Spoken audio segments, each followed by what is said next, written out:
The A-10 is an impressive and aggressive aircraft. It may not be as fast, loud, or look as sleek as its sister fighter planes, but the sight of it will strike fear in the steel of tanks and aircraft, because it's got a big gun.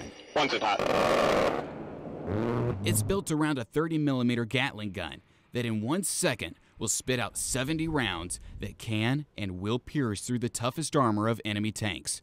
Calling it a big gun might be an understatement. Shooting the gun, low angle strafe, never gets old. I don't think you could ever get tired of that.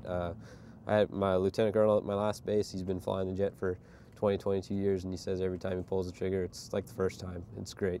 You can smell the gun, you get powder on you at the end of the day, and it's awesome. Nothing beats shooting the gun. Clear that one.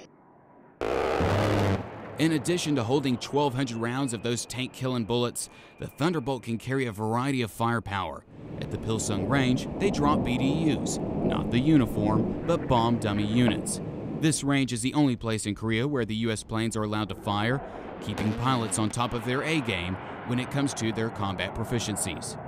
The strafing is, when you're doing low angle strafe, it's definitely it's a lot more, in my opinion, it's a lot more fun because you're making a run down a valley, and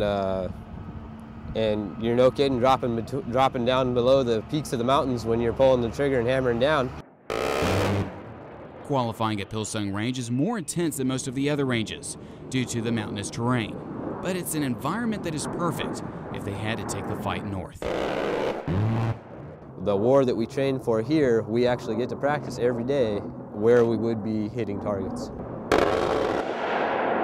Oh yeah, the A-10 is a very impressive and intimidating aircraft, not only by the firepower or how low they can get to their target, but because miles away, you can still hear the distinct sound, the roar of that big gun.